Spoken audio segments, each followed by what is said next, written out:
எனக்கு அன்பானவர்களே, இரட்சகர் இயேசு கிறிஸ்துவின் நாமத்தில் அன்பின் வாழ்த்துக்கள். இயேசுவின் பாதத்தில் இன்று நாம் தியானிக்க இருக்கும் வேத பகுதி 1 சாமுவேல் 16ஆம் அதிகாரம் 7ஆம் வசனம். கர்த்தர் சாமுவேலை நோக்கி, நீ இவனுடைய முகத்தையும் இவனுடைய சரீர வளர்ச்சியையும் பார்க்க வேண்டாம். நான் இவனை புறக்கணித்தேன். மனுஷன் பார்க்கிறபடி நான் பாரேன். மனுஷன் முகத்தை பார்ப்பான், கர்த்தரோ இருதயத்தை பார்க்கிறார் என்றார். ஆமென். தேவனுக்கே மகிமை உண்டாவதாக.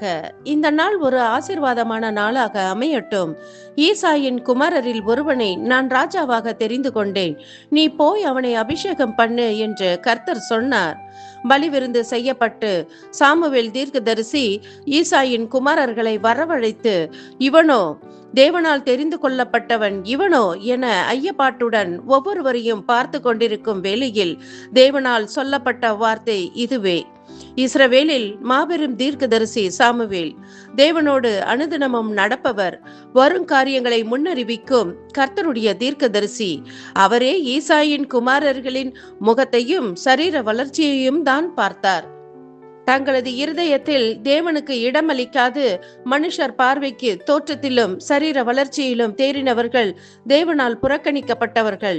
ஈசாயின் குமாரரில் தாவீதின் இருதயம் மாத்திரமே கர்த்தருக்கு உகந்ததாக இருந்தது. ஆடுகள் மேய்த்து கொண்டிருந்த சிறுவன் வரவழைக்கப்பட்டான். தேவனால் தெரிந்து கொள்ளப்பட்டவன் இவன் என அறிமுகப்படுத்தப்பட்டான். ராஜாவாக அபிஷேகம் பண்ணப்பட்டான். எனவே இந்த காலை வேளையில் என அன்பானவர்களே, நமது இருதயம் கர்த்தருக்கு உகந்ததாக இருக்க வேண்டும். தேவன் விரும்பாத காரியங்களை நம்மை விட்டு அகற்ற வேண்டும்.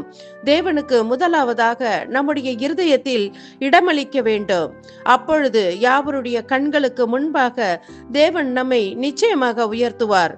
நாம் ஜெபிப்போம். எங்கள் பரலோக பிதாவே, மற்றும் ஒரு புதிய நாளை காண செய்தீரே, உமக்கு நன்றி.